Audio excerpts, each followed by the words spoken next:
कृष्णा। मैं astrologer doctor Jaya Mishra आप सभी का स्वागत करती हूँ।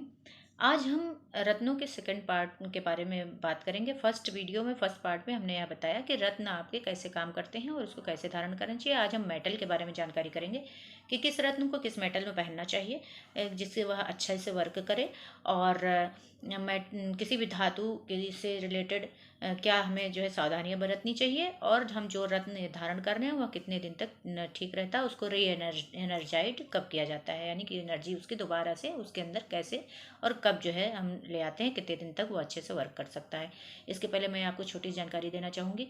अगर आपको मेरे थ्रू किसी भी प्रकार की कुंडली की समस्या डिस्कस करनी हो, या फिर मैच मेकिंग कराना हो, या वास्तु दोष का निवारण कराना हो, या कोई पूजा पाठ अनुष्ठान कराना हो, या रत्न परामर्श लेना हो, फेस रीडिंग कराना हो, प्रश्न कुंडली दिखाना हो, तो आप मुझसे संपर्क कर सकते हैं। मैंने अपना नंबर डिस्क्रिप्शन बॉक्स में दे रखा है। और आप व्हाट्सएप ही करें, व्हाट्सएप के थ्रू हमेशा अपॉइंटमेंट बुक करें। अपॉइंटमेंट हमेशा पेड होती हैं, और हम कॉल ना करें, हमेशा व्हाट्सएप मैसेज ही करें, आपकी अपॉइंटमेंट बुक हो जाएगी। और यह ध्यान रखें कि कॉल प्लीज़ ना करें। अब हम आते हैं इस बात पे कि रत्न जो है, रत्नों के साथ मेटल का क्या महत्व है और क्यों एक दूसरे से ये कोरिलेट है। हमेशा यह ध्यान दीजिए कि ग्रह जो होते हैं, ग्रह और आपके रत्न, उससे रिलेटेड जो रत्न होते हैं, दोनों की लगभग सिमिलर जो है कॉन्स्ट्रक्शन होती है। यानी कि किसी ग्रह में अगर एल्युमिनियम, कैल्शियम, मैग्नीशियम वगैरह अगर ज़्यादा है, तो उसके हिसाब से उस रत्न में भी वही गुण पाए जाते हैं, जिससे कि एक दूसरे को चुंबकीय रूप से एक दूसरे को खींचते हैं। तो उसकी एनर्जी को, पॉजिटिव एनर्जी को आपकी बॉडी में ट्रांसफर करता है रत्न, उन ग्रहों से रिलेटेड चीज़ों को। तो इसी प्रकार से मेटल जो होती है, मेटल भी उसके गुणों को इन्हेंस करती है और उन रत्नों को संभालती है। तो इसलिए हमेशा मेटल को सिलेक्ट करते समय बहुत ध्यान देना चाहिए। अपने पंडित या एस्ट्रोलॉजर से पूछ कर ही मेटल डिसाइड करें, और उसके हिसाब से उसी मेटल में आप अपने ग्रहों को, अपने रत्नों को ग्रह वाइज धारण करें। तो यहाँ पर हम एक मोटे तौर पे आपको छोटी सी जानकारी देना चाहेंगे। जैसे कि माणिक, माणिक जो सूर्य का रत्न होता है, माणिक सूर्य आपके मेन ग्रहों के वो माने जाते हैं, पिता माने जाते हैं। ग्रह वाइज अगर हम देखा जाए तो सूर्य सबसे मेन होते हैं, और इनकी पराबैंगनी किरणों में लगभग सारे कलर्स पाए जाते हैं। और सूर्य बहुत गर्म ग्रह हैं, तो इसलिए हमेशा सूर्य के रत्न को, माणिक को, रूबी को, यानी उसको इंग्लिश में रूबी कहते हैं, उसको आप हमेशा स्वर्ण में ही धारण करें, किसी ठंडी धातु में ना धारण करें, या तांबे में भी धारण कर सकते हैं। दूसरा आपका आ गया मूंगा, यानी कोरल। कोरल जो है, जो मंगल की धातु है, बहुत गर्म ये भी माना जाता है। इनको भी सोने या तांबे में ही धारण कर सकते हैं, और कभी कभी चांदी में पहनाया जाता है। वह आपके पंडित या एस्ट्रोलॉजर ही बता पाएंगे, और वह आपके मंगल के प्लेसमेंट को देख करके चांदी में पहनाया जा सकता है या नहीं, वह बहुत रेयरेस्ट है। कभी कभी चांदी में मूंगा को पहनाते हैं, लेकिन बहुत रेयरेस्ट है वो। तो मोस्ट ऑफ आपको स्वर्ण में या फिर तांबे में ही धारण करें। तीसरा आपका आ गया एमरल्ड, यानी पन्ना, जो कि एक बुध ग्रह का माना जाता है आपका स्टोन। इसमें जो है, इसको आप हमेशा या तो पीतल में या कांसे में या चांदी में, वो आपके बुध की प्लेसमेंट कुंडली में देख करके ही पहनाया जाएगा। फिर आपका आता है गुरु ग्रह। गुरु ग्रह के रत्न होते हैं पुखराज। पुखराज को हमेशा सोने में ही पहना जाता है। कुछ लोग पीतल में प्रेफर करते हैं, लेकिन मेरा पर्सनल अनुभव है कि वह स्वर्ण में ही अच्छा काम करता है। फिर पुखराज के बाद आपका आता है शुक्र, यानी कि शुक्र ग्रह। शुक्र ग्रह से रिलेटेड हीरा, या उसका जो ऑप्शनल स्टोन आएगा वह जरकन आएगा, तो उसको हमेशा चांदी में ही धारण करें या प्लेटिनम में धारण कर सकते हैं। फिर शनि ग्रह का रत्न हो गया नीलम।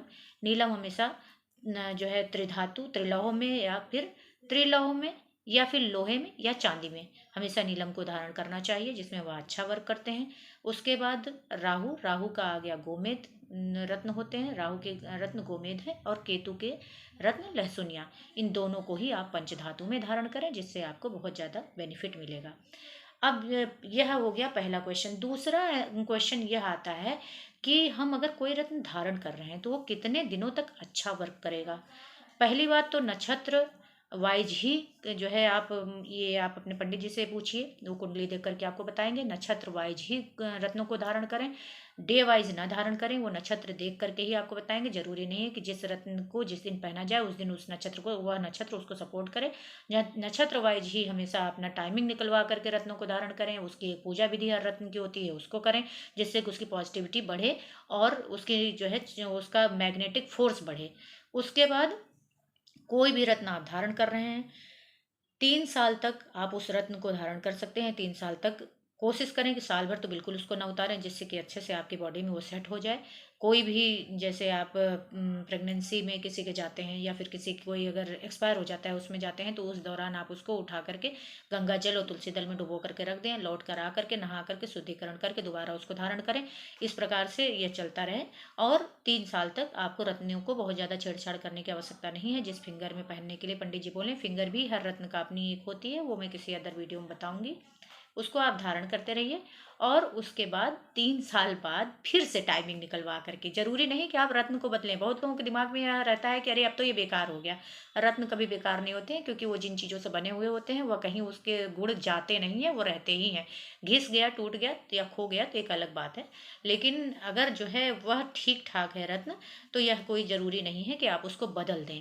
बदलने की कोई आवश्यकता नहीं है। उसको आप फिर से री एनर्जाइज करके, यानी कि री एनर्जी उसमें ला करके पूजा के थ्रू सही टाइमिंग निकलवा करके दोबारा धारण कर सकते हैं। यहाँ मैं एक चीज़ आपको, दो चीज़ें आपको बल्कि बताऊंगी मैं। पहली बात तो यह है कि हमेशा जो है यह जो महादशा चलती है, महादशा के हिसाब से कुछ कुछ लोग बदलवाते रहते हैं रत्न। ऐसा कोई ज़रूरी नहीं है। हर किसी व्यक्ति का होल लाइफ के 3 रत्न बनते हैं। वो 3 बनेंगे, 2 बनेंगे या 1 बनेंगे, कुंडली से देख करके ही डिसाइड होता है। यह देख करके ध्यान रख करके ही पहने तो। और जो है लग्न वाइज ही वो होता है, वो मैंने लास्ट वीडियो में आपको बताया है। यह ध्यान में रखते हुए हमेशा जो है उस रत्न को धारण करें। और अब यहाँ पर सबसे मेन बात मैं आपको एक मोटे तौर पर जानकारी देना चाहूँगी।